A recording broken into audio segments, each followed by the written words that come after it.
வணக்கம். உங்களோட வாழ்க்கையில உங்களோட மதிப்பு என்னன்னே தெரியாம உங்களை எப்ப பார்த்தாலும் அலட்சியப்படுத்துற சில உறவுகளுக்கு மத்தியில வாழ்றதே ரொம்ப கஷ்டமா இருக்குங்க. அவங்க என்ன சுத்தமா மதிக்கவே மாட்றாங்க, மதிப்பா நடத்தவே மாட்றாங்க அப்படின்னு மனசுக்குள்ள வருத்தப்பட்டுக்கிட்டே இருக்கீங்கன்னா இந்த வீடியோ பதிவு உங்களுக்காக தான். வீடியோவை ஸ்கிப் பண்ணாம முழுசா கேளுங்க. ஃபர்ஸ்ட் ஆஃப் ஆல் ஒரு விஷயத்த நம்ம தெளிவா புரிஞ்சுக்கணுங்க. இங்க யாருக்கும் யாரையும் மதிப்பிடுற அளவுக்கு தகுதியே கிடையாது அப்படிங்கறத புரிஞ்சுக்கணுங்க. இங்க அவங்களோட மதிப்பு என்னன்னு அவங்களுக்கு தெள்ள தெளிவா தெரியுங்க. ஸோ ஒரு முள்ளுடைய வழி இருக்கு பாத்தீங்களா, ஒரு பாதையில முள்ளு நிறைய இருக்கு அப்படின்னா அந்த முள்ளு எப்படி குத்தும், அது எப்படி வலிக்கும் அப்படின்னு அந்த முள்ளு மேல நடந்து வந்தவங்களுக்கு தான் தெரியும். ஸோ நடந்து வந்த கால்களுக்கு தான் தெரியுமே தவிர வெறுமனே வேடிக்கை பார்த்தவங்களுக்கு ஒண்ணுமே தெரியாதுங்க. ஸோ அதே மாதிரி தான் அடுத்தவங்களோட வாழ்க்கையில அவங்கள ஜட்ஜ் பண்றதுக்கு நமக்கு எந்த ரைட்ஸுமே கிடையாதுங்க.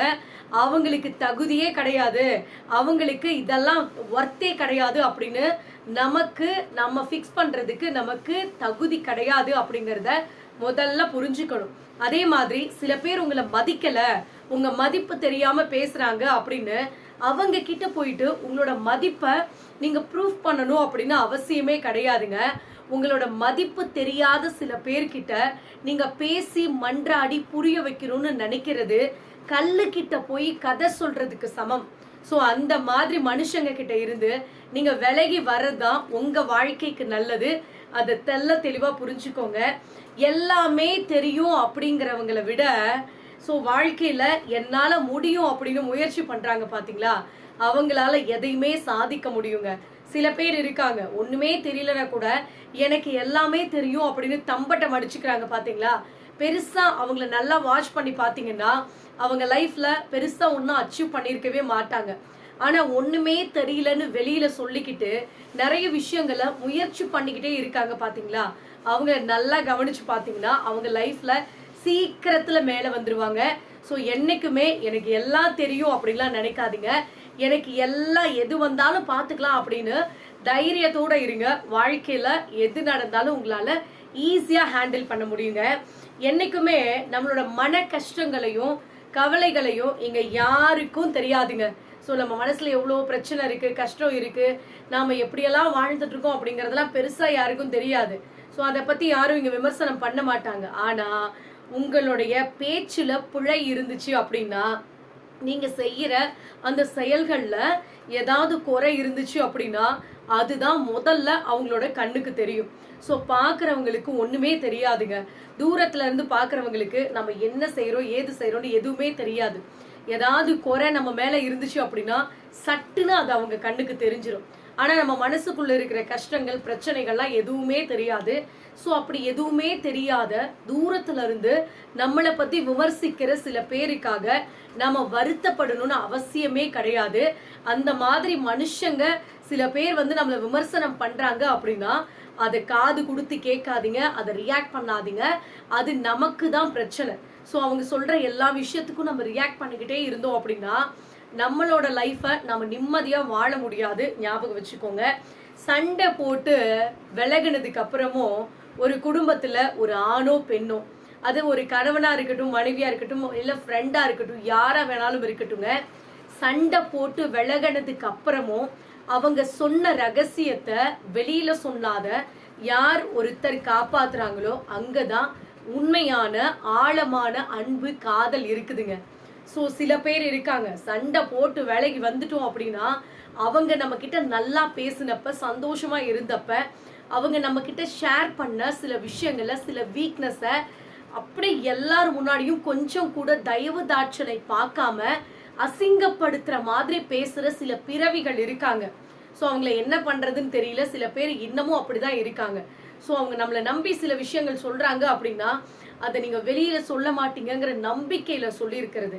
ஸோ எவ்வளவுதான் கஷ்டம் சண்டைகள் வந்தாலும் தயவு செஞ்சு சொல்றேன், உங்களை நம்பி சில பேர் சில வார்த்தைகளை சொன்னாங்க அப்படின்னா அதை தயவு செஞ்சு யாருக்கிட்டையும் நீங்க போய் அதை லீக் பண்ணி உங்களை நல்லவங்கன்னு காமிச்சுக்கிறதுக்காக அடுத்தவங்களை கெட்டவங்கன்னு நீங்க ப்ரூவ் பண்ணி அடுத்தவங்க முன்னால அவங்கள அசிங்கப்படுத்தாதீங்க.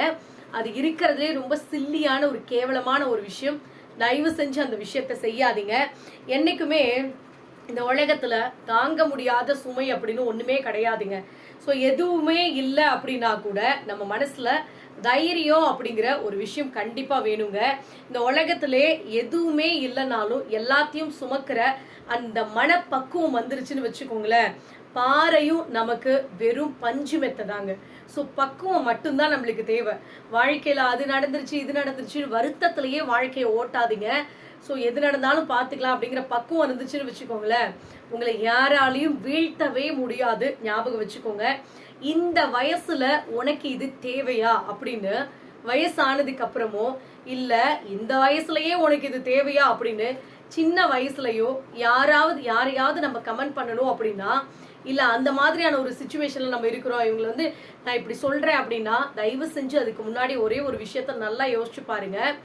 இந்த வயசுல உனக்கு இது தேவையா அப்படின்னு அடுத்தவங்களை கமெண்ட் பண்றதுக்கு நாம யாருங்க? நாம என்ன கடவுளா? யாருக்கு என்ன தேவை அப்படின்னு முடிவெடுக்கிறது நாம என்ன கடவுளா? யோசிச்சு பாருங்க. அதுக்கப்புறமா நாம அடுத்தவங்களை கமெண்ட் பண்றதுக்கு யோசிக்கலாம். ஸோ என்னைக்குமே யாருடைய சுச்சுவேஷனும் ஒரே மாதிரி இருக்காதுங்க. ஸோ இந்த வயசுலயே இது உனக்கு தேவையா அப்படின்னு சின்ன வயசுல இருக்கிற பிள்ளைகளை நம்ம கேட்குறோம் அப்படின்னா, அவங்களோட சுச்சுவேஷன் வேறையா இருக்கும். ஒருவேளை அவங்க வேலைக்கு போகலாம், இல்லை ஏதோ ஒரு விஷயம் பண்ணலாம்.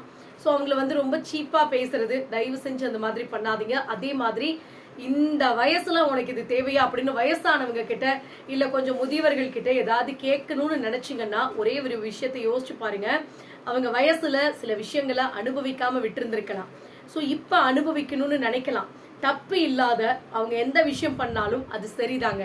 ஸோ தப்பான பாதையில போகாம யாருக்கும் கெடுதல் செய்யாம திருடாம பொய் சொல்லாம இருக்காங்க அப்படின்னா அவங்க பண்றது கரெக்ட் தாங்க. ஸோ யாரையும் விமர்சிக்கிறதுக்கு நம்மளுக்கு ரைட்ஸ் கிடையாது. யாருக்கு எது தேவை அப்படின்னு முடிவு பண்றதுக்கு நாம் ஒன்றும் கடவுள் கிடையாது அப்படிங்கிறத நாம முதல்ல புரிஞ்சுக்கணுங்க. என்னைக்குமே யாரையுமே குறை சொல்றது வேஸ்ட்டுங்க. ஸோ குறை சொல்றதை விட நம்மளை நாம மாத்திக்கிறது நல்லது. ஸோ புரிஞ்சுக்கோங்க. அவங்க அப்படி இவங்க இப்படின்னு யாரையும் குறை சொல்றதுனால இங்க எதுவுமே மாறிட போறது கிடையாது. ஸோ நம்மளை நாம சேஞ்ச் பண்ணிக்கணுங்க. அந்த மாற்றம் முதல்ல நம்ம கிட்ட இருந்து ஆரம்பிக்கட்டுமே. அவங்க அப்படி இல்லை இவங்க இப்படி இல்லை அவங்க மாறணும் இவங்க மாறணும்னு யோசிக்கிறத விட நாம ஏன் நம்மளை மாத்திக்கூடாது? யோசிச்சு பாருங்க, உங்களுக்கே புரியுங்க. அடுத்தவங்களுக்கு பரிமாறுறதுக்கு முன்னால கொஞ்சம் நாமளும் அதை சுவைச்சு பார்த்துட்டு அதுக்கப்புறமா பரிமாறணுங்க. அது உணவா இருந்தாலும் சரி, வார்த்தையா இருந்தாலும் சரி. ஸோ இந்த வார்த்தையை அவங்க கேட்டாங்கன்னா எப்படி ஃபீல் பண்ணுவாங்க அப்படிங்கிறத உங்களுக்குள்ள நீங்களே ஒரு தடவை பேசி பாருங்களேன். அப்பதான் உங்களுக்கு தெரியும் அது எந்த அளவுக்கு கொடுமையான ஒரு வார்த்தை அப்படின்னு. ஸோ அடுத்தவங்க உங்களை சொன்னா எவ்வளோ கஷ்டமா இருக்கும். அதே வார்த்தை தானே நாம அடுத்தவங்களுக்கு சொன்னாலும் அவங்களுக்கும் கஷ்டமா இருக்கும் அப்படின்னு கொஞ்சமாவது யோசிச்சு பார்த்துட்டு அதுக்கப்புறம் பேசுங்க. ஏன்னா ஒரு தடவை நம்ம வார்த்தையை விட்டுட்டோம் அப்படின்னா மறுபடியும் அள்ள முடியாது. ஞாபகம் வச்சுக்கோங்க. 1000 குரல்கள் உங்களுக்கு எதிரா இருக்கட்டுமே, நீங்க உங்களுக்கு எதிரா என்னதான் கூச்சலிட்டாலும் சத்தம் போட்டாலும் தப்புன்னு உங்களுக்கு தோணுச்சுன்னா, அது தப்புதான்னு தெரிஞ்சதுன்னா தயவு செஞ்சு அது தப்புங்கிற புடியிலேயே நில்லுங்க. ஸோ ஏன் இதை நான் சொல்றேன்னா, உங்களுடைய குரல் வந்து அவங்களோட காதுக்கு வேணா கேட்காம இருக்கலாம். ஆனா உங்களோட துணிச்சல் அவங்களுக்கு ஒரு சின்ன நடுக்கத்தையாவது ஏற்படுத்துங்க. ஸோ துணிச்சலா இருங்க. தப்புன்னு தோணா டக்குன்னு தப்புன்னு சொல்லிடுங்க. அதுதான் உங்களோட துணிச்சலை அடுத்தவங்க முன்னால பிரதிபலிக்கும். ஞாபகம் வச்சுக்கோங்க. என்னைக்குமே தாங்கி பிடிக்கிறாங்க பாத்தீங்களா, அவங்க கிட்ட ஆறுதல் சொல்றதுக்கு ஆள் இருந்தாலும் சரி, தாங்கி பிடிக்கிறதுக்கு ஆள் இருந்தாலும் சரிங்க. ஸோ நல்லா கவனிச்சு பாருங்களேன். நமக்கெல்லாம் தாங்கி பிடிக்கிறதுக்கு ஆள் இருக்கு அப்படின்னு நம்ம ஃபீல் பண்ணோம்னு வச்சுக்கோங்களேன், எறும்பு கடிச்சா கூட ஐயோ ஐயோ அப்படின்னு அலறி அடிச்சு ஓடுவோம். ஆனா தாங்கி பிடிக்கிறதுக்கு ஒருத்தரும் இல்லைன்னு தெரிஞ்சதுன்னா, பிரளயமே வந்தாலும் நம்ம மேல வந்து ஒரு பெரிய பாறாங்கல்லே விழுந்தாலும் அதை நாம தான் சமாளிக்கணும் அப்படிங்கிற அந்த எண்ணம் நம்மளுக்கு வந்துருச்சுன்னு வச்சுக்கோங்களேன், நம்மள யாரும் நம்ம பெருசா கூச்சலிட மாட்டோம்.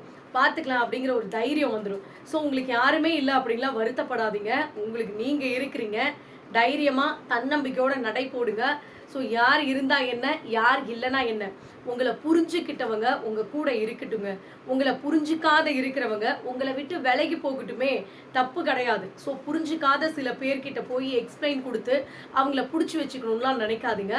ஓனா போகட்டும், விட்டுருங்க. உங்க வாழ்க்கைய நீங்க கண்டினியூ பண்ணிட்டு போய்கிட்டே இருங்க. ஒருத்தரை மதிப்பிடுறதுக்கு நான் ஃபர்ஸ்ட் சொன்னது தாங்க, இங்கே யாருக்கும் ரைட்ஸ் கிடையாது. ஸோ உங்களோட தகுதி என்ன அப்படிங்கிறத நீங்கள் தான் முடிவு பண்ணணும். ஞாபகம் வச்சுக்கோங்க. இங்கே நம்மளுடைய பயணம் இருக்குது பார்த்தீங்களா, வாழ்க்கை அப்படிங்கிற இந்த பயணம் அழகாக அமையிறதும் அது அழகாக அழகில்லாமல் அமையிறதும் பயணத்தை பொறுத்து கிடையாதுங்க, தூரத்தை பொறுத்து கிடையாது.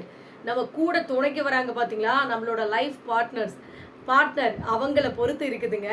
ஸோ நம்ம வாழ்க்கை அழகாக இருக்கணும் அப்படின்னா, அது வந்து சூப்பராக போகணும், என்ஜாய்மெண்ட்டாக இருக்கணும் அப்படின்னா நம்ம கூட இருக்கிறவங்கள பொறுத்து தான் இருக்குது. ஆனால் அது சரியாக அமையல அப்படிங்கிற பட்சத்தில் அப்செட் ஆகிடாதீங்க. அவங்க வந்தாதான் நம்ம வாழ்க்கை நிம்மதியாக இருக்கும்லாம் கிடையாது. உங்களை நீங்களே அழகுபடுத்திக்கோங்க. அது எப்படி வேணாலும் இருக்கட்டும், உங்களோட ஃப்ரெண்ட்ஸாக இருக்கட்டும், இல்லை உங்களுடைய குழந்தைகளாக இருக்கட்டும். சில பேர்லாம் ரொம்ப ஃபீல் பண்ணுவாங்க, என்னோட லைஃப் பார்ட்னரே சரியில்லைங்க, வாழ்க்கை எப்படிங்க அழகாக இருக்கும் அப்படின்னு சில பேர் ஃபீல் பண்ணுவாங்க. ஸோ உங்களுக்கு சொல்கிற ஒரே ஒரு விஷயம் என்னென்னா, உங்களை நீங்கள் தான் அழகுபடுத்திக்கணும். ஸோ எப்படி இருந்தால் ஹாப்பியாக இருக்க முடியும், ஜாலியாக இருக்க முடியும், மனசை நிம்மதியாக வச்சுக்க முடியும் அப்படின்னு நீங்கள் ஃபீல் பண்ணுறீங்களோ அந்த வழியை தேர்ந்தெடுங்க. ஆனால் அது சரியான வழியாக இருக்கணுங்கிறதுல தெளிவாக இருங்க. அதுதான் உங்களுக்கு நல்லதுங்க. இங்கே எப்போதுமே சிரிச்சுக்கிட்டே இருக்காங்க பார்த்தீங்களா, அவங்க கிட்ட போய் என்னப்பா நீ எப்போ பார்த்தாலும் ஹாப்பியாக சிரிச்சுக்கிட்டே சந்தோஷமாக இருக்க, உனக்கு என்னப்பா அப்படின்லாம் கேட்டுறாதீங்க. அப்படி கேட்கணும்னு நினச்சிங்கன்னா அடுத்த நிமிஷமே அவங்களோட கண்ணீரை துடைக்கிறதுக்கு நீங்கள் ரெடி ஆகிடுங்க. ஸோ ஏன்னா யாராவது கேட்டாங்கன்னா மனசுல இருந்து அத்தனை விஷயத்தையும் கொட்டி தீக்கிறதுக்கு, கண்ணீர் விட்டு அழுகிறதுக்கு அவங்க ரெடியாக இருக்காங்கன்னு அர்த்தம். ஸோ எல்லாரும் சிரிச்சுக்கிட்டு இருக்கிற எல்லாருமே வந்து அவங்க மனசுக்குள்ள ஹாப்பியாகவே இருக்காங்கன்னு நினைக்காதீங்க. அவங்க மனசுக்குள்ள சொல்ல முடியாத அளவுக்கு வேதனையை அடக்கி வச்சுட்டு தான் அது வெளியில சிரிப்பாக உங்ககிட்ட காமிச்சிட்டு இருக்காங்க அப்படிங்கிறத மறந்து போயிடாதீங்க. அப்புறம் நம்மளோட சப்ஸ்கிரைபர் ஒருத்தவங்க சொல்லியிருந்தாங்க, நீங்கள் வந்து எப்போ பார்த்தாலும் கணவன் வந்து இப்படி கஷ்டப்படுத்துறாரு அப்படின்னு சொல்கிற மனைவிமார்களுக்கு மட்டும் வந்து நீங்கள் சில அட்வைஸ்லாம் கொடுக்குறீங்க. ஆனால் நான் எவ்வளோதான் பாசமாக இருந்தாலும் என்னோட ஒய்ஃப் வந்து எனக்கு துரோகம் பண்ணிட்டாங்க, எனக்கு ரொம்ப கஷ்டமாக இருக்குது, வாழ்க்கை எப்படி நடத்துறதுனே தெரியல, அவங்க தான் என்னோட எல்லாமா நான் நினச்சேன், ஆனால் அவங்க வந்து இப்படி பண்ணுவாங்க நான் எதிர்பார்க்கல, இப்போ என்ன பண்ணுறதுனே தெரியல அப்படின்னு ஒரு பிரதர் வந்து கமெண்ட் பண்ணியிருந்தாரு. ஸோ உங்களுக்கு நான் கொடுக்குற ஒரே ஒரு அட்வைஸ் என்னன்னா, நான் ஃபஸ்ட்டு சொன்ன அந்த பாயிண்ட் தாங்க, நம்ம வாழ்க்கை அழகாகிறதும் அழகு இல்லாமல் போகிறதும் நம்ம கூட வர வாழ்க்கை துணையை பொறுத்து தான் இருக்குது. ஸோ அவங்களே இப்படி பண்ணிட்டு போயிட்டாங்க அப்படின்னா நம்ம வாழ்க்கையில் அடுத்த கட்டத்துக்கு என்ன பண்ணுறதுனே தெரியாமல் சில பேரில் அப்படி ஸ்தம்பிச்சு போய் நிற்பாங்க. ஸோ அடுத்து என்ன பண்ணுறதுனே தெரியல, அவங்க தான் எல்லாமா நான் நினச்சேன், ஆனால் அவங்க இப்படி பண்ணிட்டு போவாங்கன்னு நான் நினச்சி கூட பார்க்கல அப்படின்னு நம்ம மனசுக்குள்ள ஒரு ஆதங்கம் இருக்கும். ஸோ என்ன சொன்னாலும் அது வந்து சரி பண்ணவே முடியாதுங்க. நான் இன்னைக்கு சொல்லிடலாம், ஸோ நீங்கள் ஜாலியாக இருங்க, அவங்க இல்லைன்னா என்னப்பா நீங்கள் உங்களோட லைஃப் பாருங்க ப்ரோ அப்படின்னு சொல்லலாம். ஆனால் அந்த வலி வேதனை அனுபவிக்கிறவங்களுக்கு தான் தெரியும். இருந்தாலும் அந்த வலியவே மனசுக்குள்ள தாங்கி பிடிச்சிக்கிட்டே இருந்தீங்க அப்படின்னா அடுத்த கட்டத்துக்கு போகவே முடியாதுங்க. இந்த உலகத்தில் நடக்கிற ஒரு சீப்பான ஒரு விஷயம் என்னன்னா, ஸோ எல்லாரையும் நான் சொல்லலைங்க. இங்கே நிறைய பேருக்கு அதாவது நிறைய பேருன்னு கூட வச்சுக்கலாம், இல்லை சில பேர் வச்சுக்கோங்களேன், சில பேருக்கு நடக்கிற ஒரு சீப்பான விஷயம் என்னன்னா, கணவன் சரியா இருந்தா மனைவி சரியா இல்லை, மனைவி சரியா இருந்தா கணவன் சரியா இல்லை. அது ரொம்ப கொடுமையான ஒரு விஷயம். ஸோ இது யார் மேலே தப்பு சொல்றதுன்னு தெரியல. கடவுள் ஏன் இப்படி பண்றாரு அப்படின்னு கூட சில நேரத்தில் நொந்துக்கிற அளவுக்கு, இப்படிப்பட்ட கணவனுக்கு போய் இப்படி ஒரு ஒய்ஃப் வந்திருக்காங்களே, இப்படி ஒரு ஒய்ஃபுக்கு வந்து போய் இப்படி ஒரு கணவன் வந்திருக்காரே அப்படின்னு சொல்லி சில நேரத்தில் நொந்துக்கிற அளவுக்கு தான் வாழ்க்கையில் சில பேருக்கு அமையும். ஸோ அப்படி அமைஞ்சதுனால உங்கள் வாழ்க்கையே வீணாக போயிடுச்சு அப்படின்லாம் நினைக்காதீங்க. ஸோ அவங்க துரோகம் பண்ணிட்டு போயிட்டாங்க அப்படின்னா போயிட்டு போகட்டுமே. துரோகம் பண்ணிட்டு போன அவங்களே நல்லா இருக்கிறப்போ நீங்கள் நல்லதை தானே பண்ணீங்க, நீங்கள் எப்படி கெட்டு போயிடுவீங்க யோசிச்சு பாருங்க. இதுக்கு மேலே உங்கள் லைஃப்பில் தேவையில்லாமல் விட்டுட்டு போன சில பேரை பற்றி நினச்சி உங்கள் லைஃப்பை நீங்களே ஸ்பாயில் பண்ணிக்காதீங்க. விட்டு போன உறவுகள் கெட்டு போன சாதத்துக்கு சமங்க. தூக்கி குப்பையில போடுங்க, போனா போட்டோம். நம்ம வாழ்க்கையில எவ்வளவோ என்ஜாய்மெண்ட் இருக்கு. இந்த உலகம் ரொம்ப பெருசுங்க. உங்களுக்கு என்ஜாய் பண்றதுக்கு நிறைய விஷயம் இருக்கு, உங்களுக்கு ஆறுதலா பேசுறதுக்கு நிறைய பேர் இருக்காங்க. ஸோ அதை விட்டு போன சில பேரை நினைச்சு மனசு உடைஞ்சுக்கிட்டே இருந்தீங்க அப்படின்னா மிச்சம் இருக்கிற அந்த நாளை நீங்க நிம்மதியா வந்து அனுபவிக்கவே முடியாது. வாழ்க்கையே முடிஞ்சு போச்சுன்னுலாம் நினைக்காதீங்க. கண்டிப்பாக சொல்கிறேன், உங்களுக்கான வாழ்க்கை இதுக்கு மேலே தான் ஆரம்பிக்குது. துரோகம் பண்ணிட்டு போன அவங்கள நீங்கள் அடையாளம் கண்டுபிடிச்சிட்டீங்க. ஸோ அதனால் போனால் போகட்டும்னு விட்டுருங்க. வாழ்க்கையில் அடுத்த கட்டத்துக்கு போங்க. பாசிட்டிவாக அடி எடுத்து வைங்க. கண்டிப்பாக உங்கள் லைஃப் நல்லா இருக்குங்க. ஸோ இந்த வீடியோ பதிவு கண்டிப்பாக உங்களுக்கு பயனுள்ளதாக இருக்கும்னு நம்புகிறேன். அப்படி இருந்துச்சுன்னா மறக்காமல் லைக் பண்ணுங்கள், ஷேர் பண்ணுங்கள், கமெண்ட் பண்ணுங்கள். மறக்காமல் சப்ஸ்கிரைப் பண்ணுங்கள். நம்மளோட சேனல் 1 lakh சப்ஸ்கிரைபர்ஸ் வந்து நம்ம ரீச் பண்ண போகிறோம். ஸோ ரொம்ப ரொம்ப ஹாப்பியாக இருக்குது. ஐ திங்க் நாளைக்கு நாளைக்கு நம்ம ரீச் பண்ணிடுவோம்னு நினைக்கிறேன். கண்டிப்பாக அப்படி ரீச் பண்ணிட்டா ஒரு வீடியோ நான் உங்களுக்காக போஸ்ட் பண்ணுறேங்க. ஸோ என்னோட இந்த ஜேர்னியில் எனக்கு சப்போர்ட்டாக இருந்த உங்கள் எல்லாருக்குமே என்னுடைய மிகப்பெரிய நன்றிகள். ஸோ சில நாட்கள் வந்து நான் ரொம்ப அப்செட்டாக இருந்தாலும் சரி, ஹாப்பியாக இருந்தாலும் சரி, அது உங்ககிட்ட வந்து இந்த யூடியூப் மூலமாக நான் ஷேர் பண்ணியிருக்கேன். ரெகுலராகவே எனக்கு உடம்பு சரியில்லை அப்படின்னா கூட நம்மளோட சப்ஸ்கிரைபர்ஸ் வந்து நிறைய பேர் வந்து ஏன் இப்படி பேசுறீங்க, உங்களுக்கு உடம்பு சரியில்லையா அப்படின்னு சொல்லி கேட்கறது, அக்கறையோட விசாரிக்கிறது, இது எல்லாமே எனக்கு வந்து ஒரு பெரிய கிரேஸ்னு வச்சுக்கோங்களேன். ரொம்ப ஹாப்பியான ஒரு மூமெண்ட் அதெல்லாமே. ஸோ எனக்கும் இத்தனை பேர் இருக்காங்க, இத்தனை உறவுகள் இருக்காங்க அப்படின்னு என்ன நானே சந்தோஷப்படுத்திக்கிறேன். ஸோ பார்க்கலாம், நாளைக்கு 1 lakh சப்ஸ்கிரைபர் ரீச் பண்ணோடனே உங்களுக்கு நான் வீடியோ போடுறேங்க. நன்றி, வணக்கம்.